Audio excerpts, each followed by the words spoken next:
ये brain tumour जैसे कि शरीर में और कहीं कैंसर होता है, उसी तरीके से ब्रेन ट्यूमर भी होता है। ब्रेन ट्यूमर एक टर्म है ऐसे ग्रोथ के लिए जब किसी भी तरह की कोशिका अनकंट्रोल्ड अनियंत्रित तरीके से बढ़ने लगती है।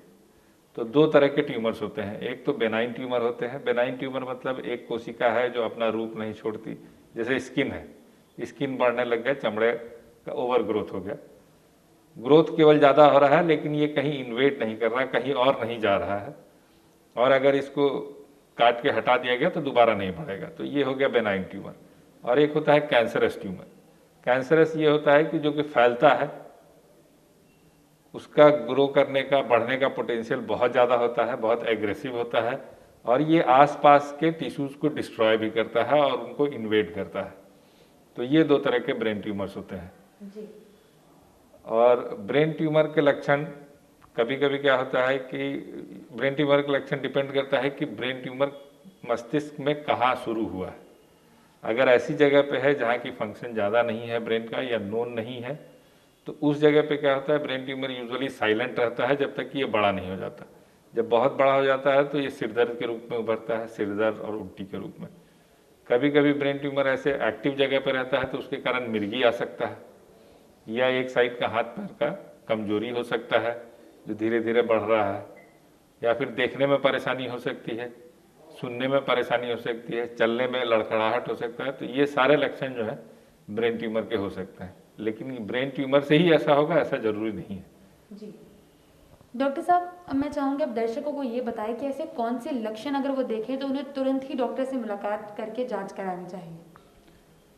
अगर किसी को सिर दर्द हो रहा है, सिर दर्द के साथ उल्टी हो रही है, साथ में अगर एक साइड का हाथ पैर का कमजोरी है, चलने में लड़खड़ाहट हो रहा है और नॉर्मल दवाओं से ये सिर दर्द ठीक नहीं हो रहा है, तो इनको तुरंत डॉक्टर से मिलना चाहिए, जिससे कि सीटी स्कैन या एमआरआई करके देखा जा सके कि कोई और परेशानी तो नहीं है जी।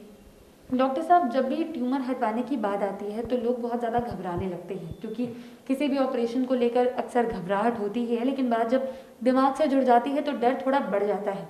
ऐसे में मैं चाहूँगी आप हमारे दर्शकों को बताएं कि ट्यूमर हटाने के लिए जो प्रोसीजर्स हैं वो किस तरीके के हैं, लोगों के लिए कितने सेफ और कितने सक्सेसफुल हैं। ब्रेन ट्यूमर सर्जरी में बहुत उन्नति हुई है, बहुत ज़्यादा एडवांसमेंट हुआ है। ये एडवांसमेंट इसलिए भी है क्योंकि हमारे जो इमेजिंग है, एमआरआई है, सीटी स्कैन है, इसमें एडवांसमेंट हुआ है। दूसरा कि हमारे ऑपरेशन करने की तकनीक में भी बहुत ज़्यादा उन्नति हुई है। माइक्रोस्कोप का यूज़ है, एंडोस्कोप का यूज़ है, ऑपरेशन करने के दौरान हम लोग एमआरआई इस्तेमाल कर सकते हैं। और जो एक बहुत इम्पॉर्टेंट चीज़ है वो है न्यूरो नेविगेशन। न्यूरो नेविगेशन ये चीज़ है जैसे जीपीएस के द्वारा हम लोग का पोजीशन बताया जाता है कि हम लोग कहाँ जा रहे हैं, मैप्स में इस्तेमाल करते हैं, वैसे ही ये न्यूरो नेविगेशन एक तरह का जीपीएस है। वो हमें दिखाता है कि ट्यूमर ब्रेन में कहाँ कहाँ है, कहाँ पर हम ट्यूमर निकाल रहे हैं, ब्रेन के इंपॉर्टेंट एरियाज कहाँ हैं जिनको हम बचा सकते हैं।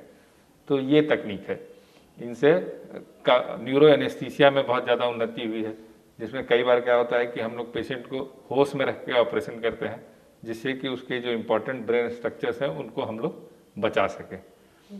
और आज की डेट में बेनाइन ब्रेन ट्यूमर्स के लिए सर्जरी बहुत ही ज़्यादा सेफ है।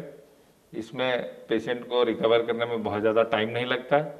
एक ही ब्रेन ट्यूमर है जिसका कि पिछले 30-40 साल से बहुत ज़्यादा प्रोग्रेस नहीं हुआ है इसके इलाज में, वो है ग्लायोब्लास्टोमा मल्टीफॉर्मी। ये एक बहुत ही खतरनाक तरीके का ब्रेन कैंसर है, जिसमें अगर डायग्नोसिस होता है तो डायग्नोसिस के बाद जो सारे ट्रीटमेंट के बावजूद एवरेज सर्वाइवल करीब 1.5 से 2 साल ही होता है।